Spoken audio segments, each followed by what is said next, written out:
Hello friends, मैं अरविंद कुमार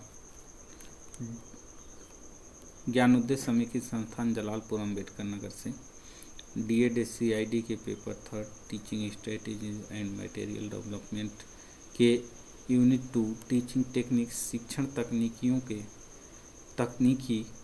के 2.3 teaching strategies शिक्षण प्रविधियों के बारे में आज हम चर्चा करेंगे।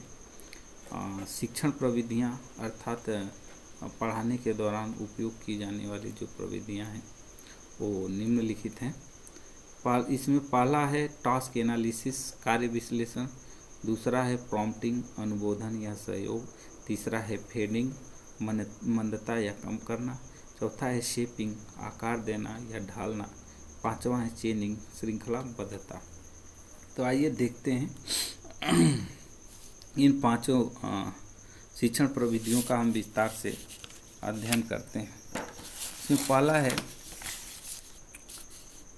टास्क एनालिसिस या कार्य विश्लेषण।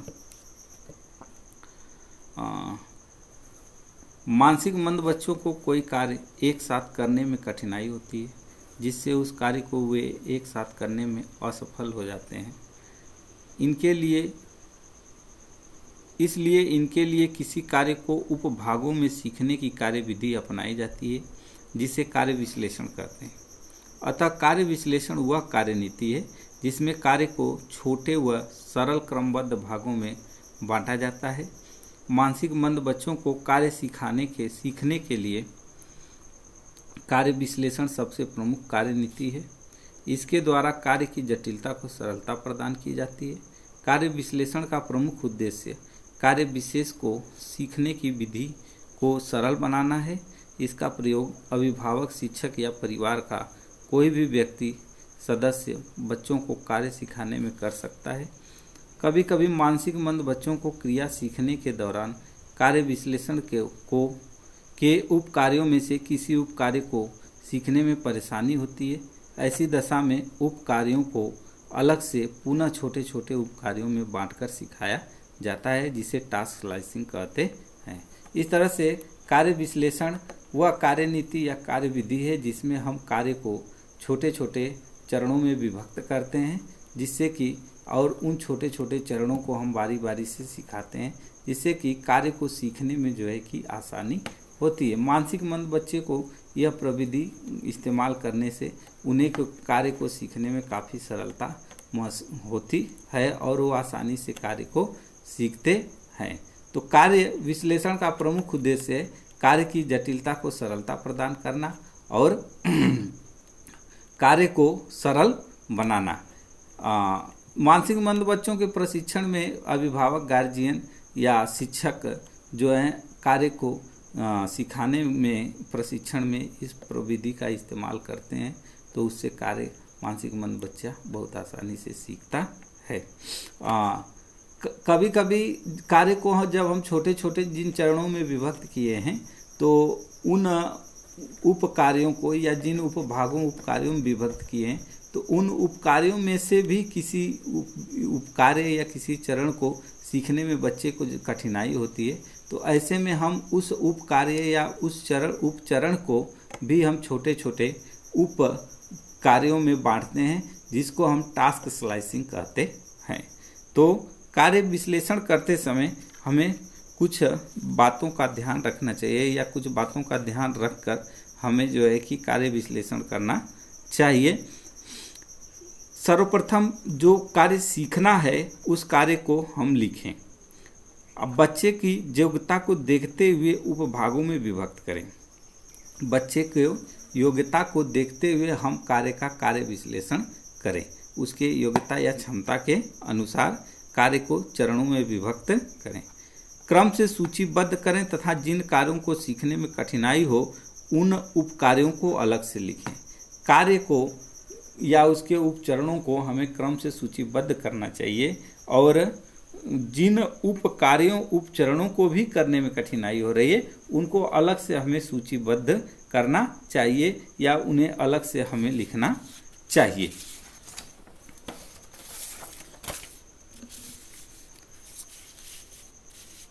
बच्चे को कार्य किस क्रम में सिखाना है यह निर्धारित करें।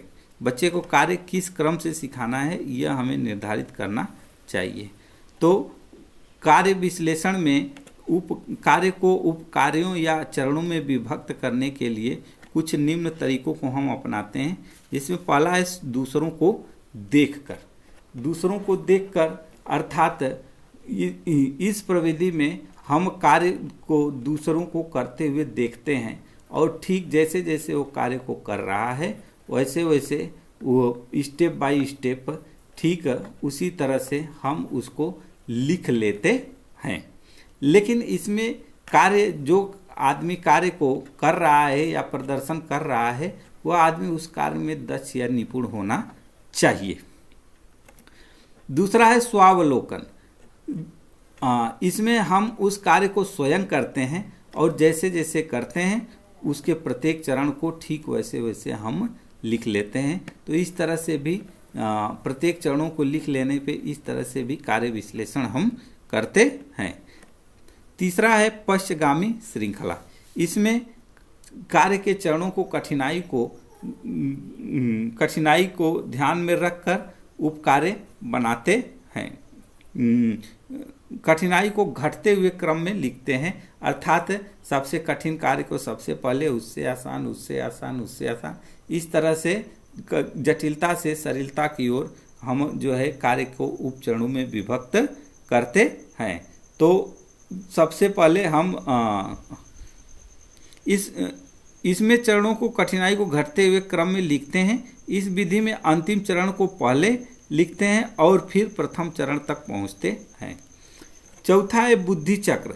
इसमें कार्य को ध्यान में रखकर पहले हम उसके उपकार्य या चरण को बनाते हैं और जब कार्य या उपचरण को बना लेते हैं तो उसमें सभी चरणों को पहले बिना क्रम में हम लिख लेते हैं। पहले चरणों में कार्य को उपकार्यों में विभक्त कर लेते हैं और विभक्त करने के बाद उन्हें तार्किक रूप से फिर हम चरणों में व्यवस्थित करते हैं या क्रमबद्ध करते हैं। तो इस तरह से कार्य विश्लेषण किए जाते हैं। अब दूसरा है प्रॉम्प्टिंग, अनुबोधन या सहयोग। यह शिक्षण प्रविधियों की दूसरी विधि है। प्रॉम्प्टिंग का अर्थ होता है सहायता देना या सपोर्ट करना। कार्य को सीखने के दौरान मानसिक मंद बच्चे को कार्य को सीखने के दौरान कार्य के प्रत्येक चरण में हम उसे सहायता देते हैं, ये जिसे हम अनुबोधन कहते हैं। यह शिक्षण के लिए एक बहुत उपयोगी कार्यनीति है। इसके अंतर्गत वांछनीय व्यवहार को सीखने के लिए सहायता दी जाती है, इसे अनुबोधन कहते हैं।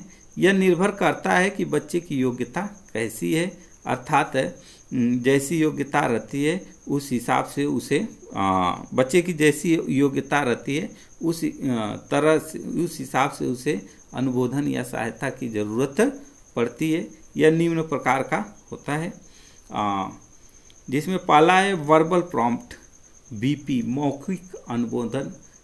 मौखिक अनुबोधन में हम मुंह से बोलकर या मौखिक रूप से जो है कि उसे सहायता देते हैं, मौखिक निर्देश देते हैं।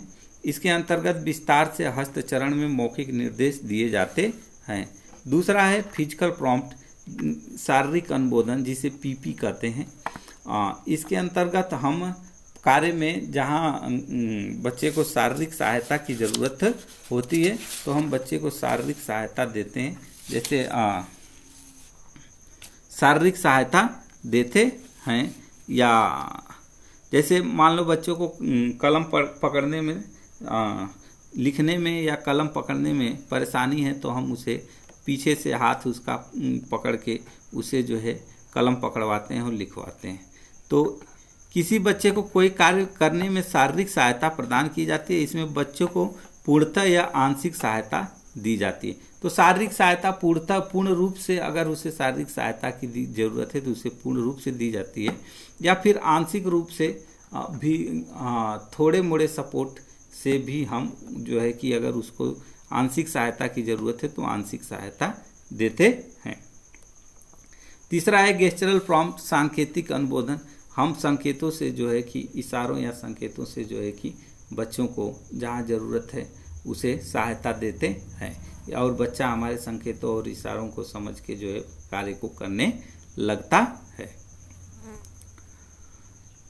इस तरह से ये चरण अनुबोधन का चरण था।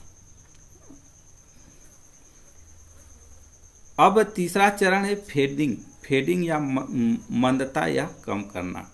फेडिंग या मंदता में कम करना में जैसे जैसे जब हम बच्चे को कार्य सिखा रहे होते हैं तो शुरुआत में उसे बहुत अनुबोधन या जो है सहायता की ज़रूरत होती है। प्रत्येक कदम पे जो है उसे मौखिक, शारीरिक और जो है सांकेतिक सहायता की ज़रूरत होती है, जिसकी सहायता से वह कार्य की तरफ अग्रसरित होता है और कार्य को करता है। लेकिन जैसे जैसे बच्चा कार्य करने में दक्ष या निपुण होता जाता है या लक्ष्य व्यवहार की तरफ अग्रसरित होता जाता है, वैसे वैसे अब हम संकेतों को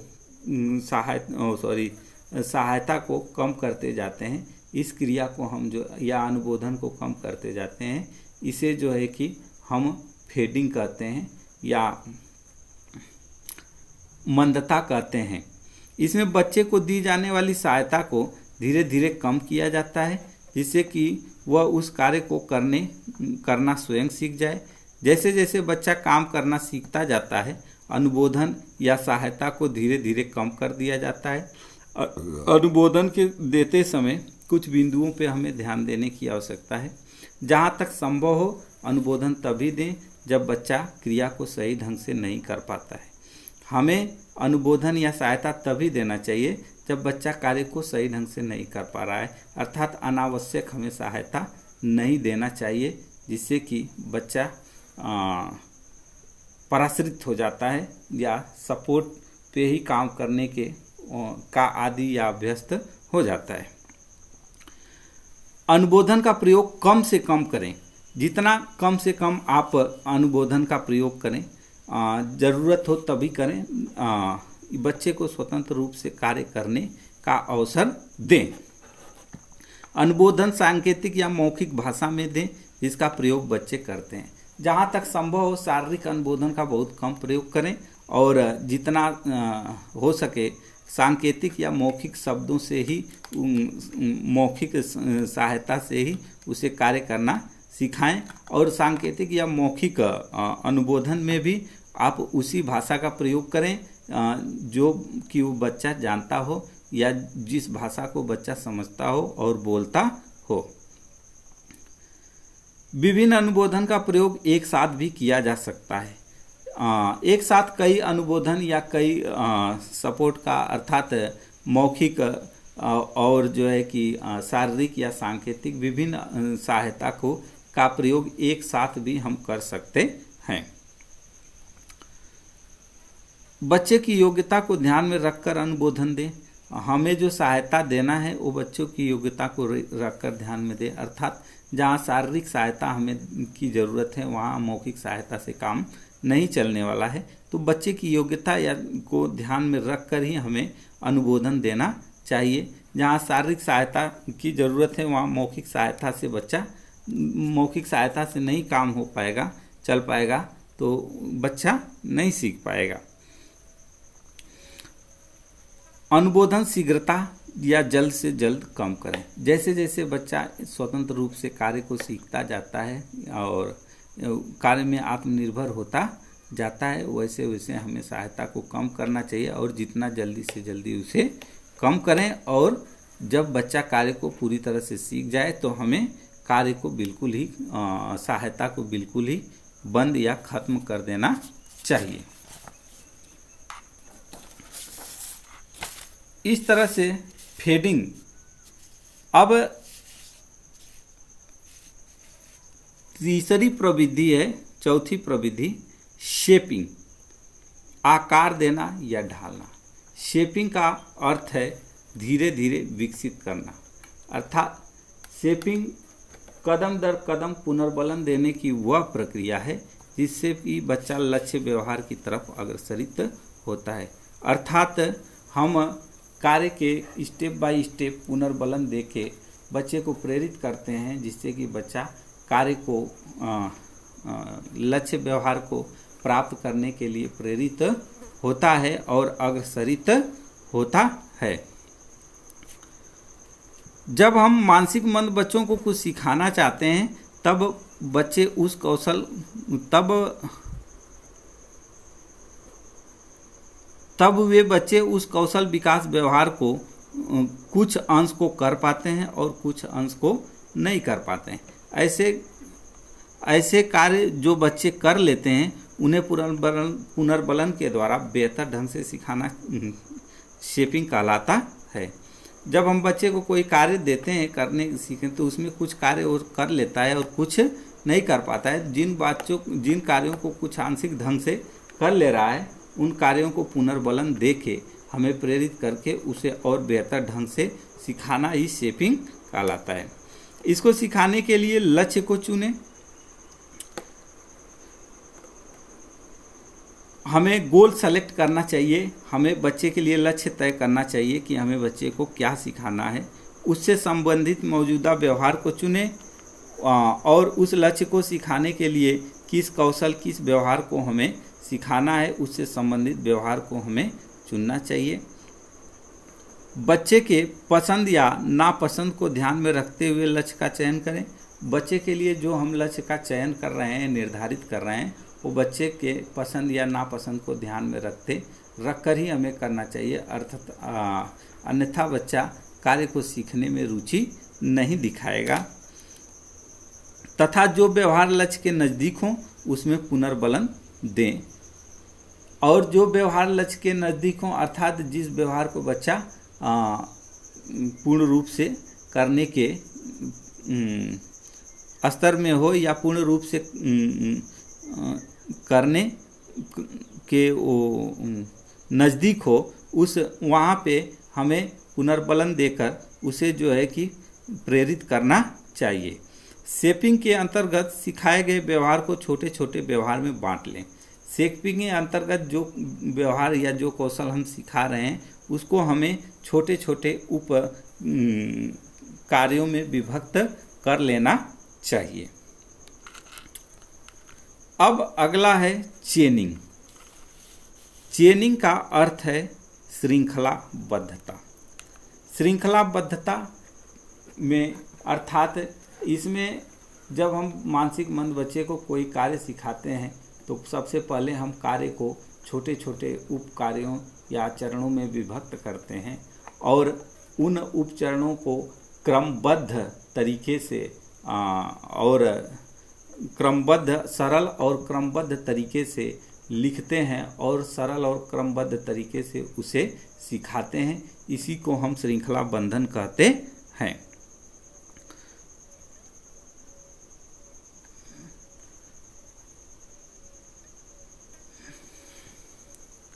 उन्हें क्रमबद्ध तरीके से सिखाना मानसिक मंद बच्चों को व्यवहार सिखाने के लिए उपयोगी कार्यनीति है। यह दो प्रकार का होता है। श्रृंखला बंधन हम दो प्रकार से करते हैं, जिसमें पहला है अग्रगामी श्रृंखला। अग्रगामी श्रृंखला में हम पहले चरण को सबसे पहले सिखाते हैं और इस तरह से फिर दूसरे, उसके बाद तीसरे करते हुए हम आखिरी चरण तक पहुंचते हैं। तो इस प्रकार की श्रृंखला को हम अग्रगामी श्रृंखला कहते हैं। दूसरा है पश्चगामी श्रृंखला। पश्चगामी श्रृंखला में हम अंतिम चरण को सबसे पहले सिखाते हैं और उसके बाद जो है उसके बाद इस तरह अंतिम चरण को सबसे पहले सिखाते हैं और पहले चरण को सबसे लास्ट में सिखाते हैं। इस तरह से अंतिम चरण से पहले चरण की तरफ अग्रसरित होते हुए कार्यों को विभक्त करना, ये पश्चगामी श्रृंखला कहलाता है। मॉडलिंग, प्रारूपण। बच्चे को कार्य सिखाने के लिए स्वयं करके दिखाना प्रारूपण कहलाता है। हम जिस कार्य को बच्चे को सिखाते हैं उसे हम पहले स्वयं करके उसको दिखाते हैं, इसे ही हम मॉडलिंग कहते हैं। इसके उपयोग हेतु मॉडल को कुशल होना चाहिए या मॉडल जिसे बिना उसे उपयुक्त कार्य में निपुण होना चाहिए। अर्थात जो भी मॉडलिंग कर रहा है, जो भी बच्चे को कार्य करके दिखा रहा है, वो उस कार्य में निपुण हो या दक्ष हो, तभी बच्चा जो है कि अच्छी तरह से उसे सीख पाता है। तो मॉडल जितना अच्छा रहेगा तो उतना ही अच्छा बच्चा जो है उसका नकल, क्योंकि बच्चे मॉडल का ही अनुकरण करते हैं। शिक्षक एक बहुत बड़ा मॉडल होता है जिसका बच्चा अनुकरण करता है। अतः मॉडल जितना दक्ष होगा, कुशल होगा, उतना ही अच्छा बच्चों के ऊपर प्रभाव डाल पाएगा। इसे ही हम प्रारूपण कहते हैं। इस तरह से शिक्षण प्रविधियां हम आज पढ़े, जिसमें पहला है task analysis, prompting, task analysis, कार्य विश्लेषण, जिसमें कार्य को हम छोटे छोटे और सरल